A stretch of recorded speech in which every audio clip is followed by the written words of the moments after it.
Alright, you are back with comedian David Boyle, and I'm quitting alcohol. So I'm completely immune to COVID-19 again. I spent 15 minutes in the sun today. I jacked up on vitamin D. I'm ready to go out there maskless and bathe in the Ganges River with 2.5 million other devotees. That's what's going on at the moment. There's millions of people in Varanasi for some religious thing, and they're bathing in the Ganga River. That's the Ganges to you fucking plebs. You only say Ganges if you're some fucking space cadet backpacker that's trying to find themselves in India. You say Ganga, the Ganga, if you are a fully fledged prophet like myself. But that river is as good as pure sewage. What I want to know is how many people died from just going into the water and how many died from COVID. I would say it's about 50-50. What they do as well, pilgrims that go to Varanasi, they get some water from the Ganges, put it in a bottle, and bring it back home for people to drink because it's like fucking holy water. And you look in the bottles, it's basically brown. You can see fucking bits of corn floating around in there. And you're like, the only miracle about that water is if you fucking drink some of that and survive. That's the real miracle. But I don't have to worry about any of that shit anymore. COVID-19, any of it. Because I spent 10 minutes in the sun today. I've been vaccinated with vitamin D. I went to the roof at about 11:15 a.m. to get my dose of vitamin D. I know that's not optimal time. You want to get there before 11, but I was fucking doing things, okay?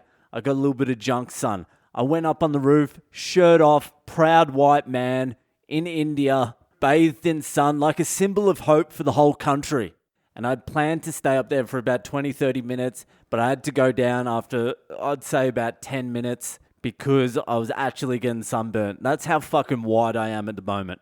But I'm feeling good and I'm ready to roll. So let's get started with this week's Fucked Up Fridays. I've got a double header for you today. It's your lucky fucking Friday, so I'm just going to get straight into it. But first, if you would like to send in a Fucked Up Friday story to inspire your fellow degenerates, hit me up on social media. I am Boyle Comedy on Instagram, Facebook, and Twitter. Or just send it in to my email. I am boylecomedy@gmail.com. Send it in. I am looking for fucking stories now. Anyway, let's get to the first story this week. The first story this week is by an old fucking friend of mine, an old listener, been listening to this podcast from the very fucking beginning. Lorenzo, if that is your real name, which it's not. Lawrence down there in LA. He has been listening to this podcast for fucking ages. He's a great man. He actually has a weed dispensary down there in Marina Del Rey. I don't know where the fuck Marina Del Rey is, but it's in Los Angeles. His dispensary is called Marina Caregivers. If you're a fucking pothead, which almost everyone in California is, go down and hit him up. Tell him Boyle sent ya. And he won't give you a discount because he hasn't even asked me to do this. I'm doing this out of the goodness of my heart because I'm a good guy. I'm a man of integrity. And when I go to LA next, I'm getting a couple of gummy bears off him and I'm going to take them in a dark room by myself and I'm going to try not to die for 18 hours. That's my plan. Anyway, Lorenzo sent in this story because I'm starting a vlog. I hate calling it a vlog, but I'm starting a vlog about learning to drive in India. So I'll have a camera on the bonnet, a camera on me, and I'm going to drive around India and hopefully not fucking crash. So this is the Indian special and it was just too good not to read out. So here we go. I spent 3 months in India. I arrived in New Delhi late at night and went straight to the main bazaar, Pahar Ganj. Pahar fucking Ganj. So my first day in India, me and my girlfriend were riding in the back of a motor rickshaw, a tuk-tuk. And at some point, the driver cut across 3 lanes of traffic on the wrong side of the road. That is a classic Indian move. That's the first thing they teach you at driving school. That's the first thing on the test to get your license. It's a 3-lane U-turn into oncoming traffic. So he was then hugging the far left of the lane, kind of halfway in the gutter, driving against oncoming traffic. Then we had a head-on collision with a fucking sedan. I was ejected from the rickshaw and woke up on the asphalt bleeding copiously from a head wound.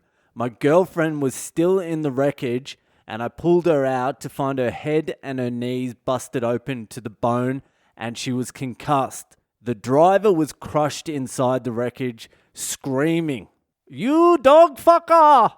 We were actually on our way back to the main bazaar from a private hospital where my girlfriend had gotten a booster shot when the accident happened.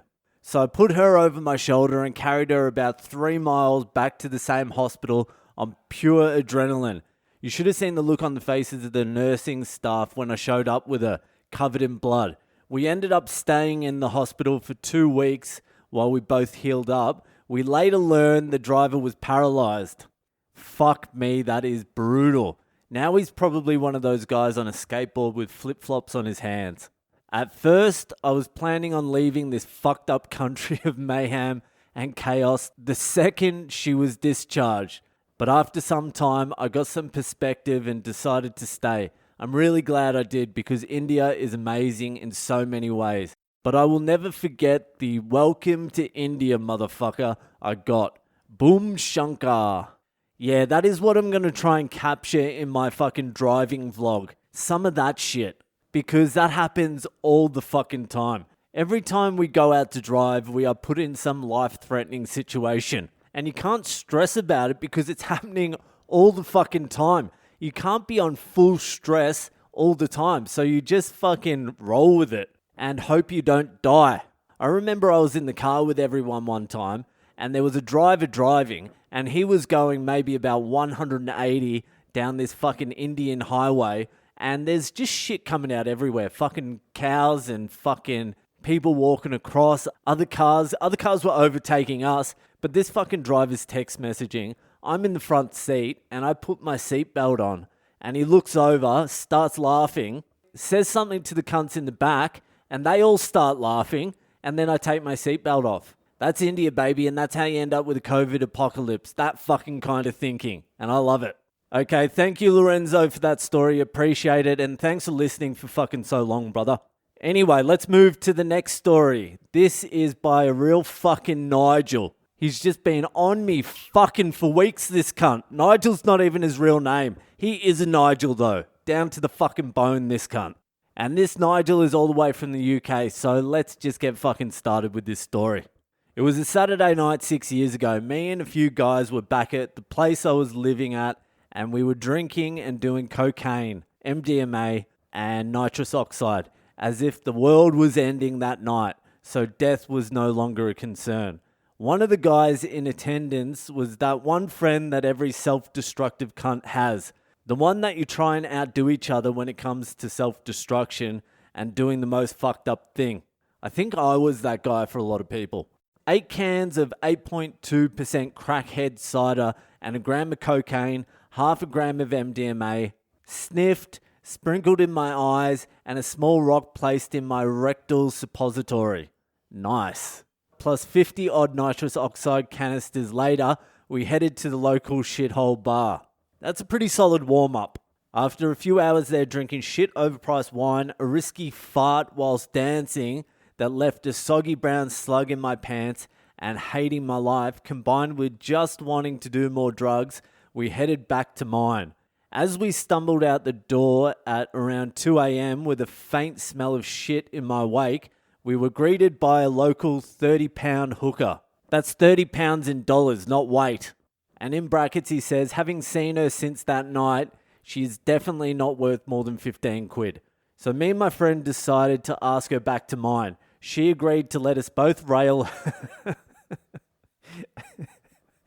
She agreed to let us both rail her for £50, all in.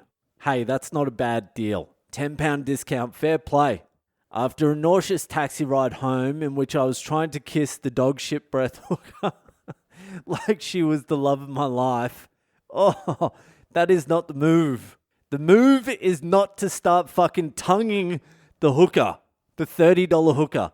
That's just as risky as raw dogging. We get back to my place that looked like a crack den had experienced an earthquake. We began spit roast raw dogging. Well, you've already tongued her, you might as well raw dog her. Why not? And then give your mate a little bit of a heady too. What else have you got to lose? So we began spit roast raw dogging the hooker with our semi-erect drug dicks, which kind of resembled trying to put toothpaste back in the tube. I then gave up as I began to feel a bit dizzy and lightheaded. Probably a combination of the drugs and her body odor. Hey, that's enough shitting on this hooker. You fucking haven't paid for quality. You've paid for a service here.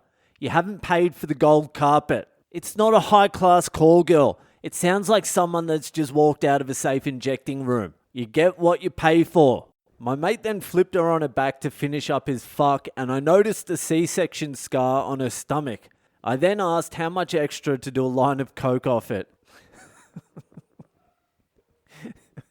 You are a class act. Not a pang of guilt that this is a mother and her kid's probably been taken away from her and she's living in a hellish nightmare. The only thing that fucking popped into your head is that fucking scar is the perfect groove to do a line out of. She said it would cost 10 quid and a line of coke for her too. I had about 4 quid in change and some cigarettes, so the deal was done. I clumsily tried to fill the scar with cocaine and timed me sniffing it with the moment my mate blew his load. It was a fucking beautiful moment. This is like a romantic love story. He got off and went downstairs. I gave the hooker her line of coke, but made her sniff it off my dick hole. I packed a small coke spoon's worth of gear into the end of my dick and she sniffed it out with no questions asked. And we all lived happily ever after. After she left, I made a cup of tea, wiped my shitty ass clean and went to sleep. A few weeks later, I found out I had chlamydia. All in all, a fucking good experience. Don't mix drugs with kids. That is up there with one of the seediest stories I've had so far, and I appreciate it. Thank you very much for spicing this shit up. And usually I ask people how they found this podcast, but I don't really need to ask that with you. I can just assume it found you. Anyway, thank you for the story. Enjoy your fucking weekend, and I'll see you the fuck later.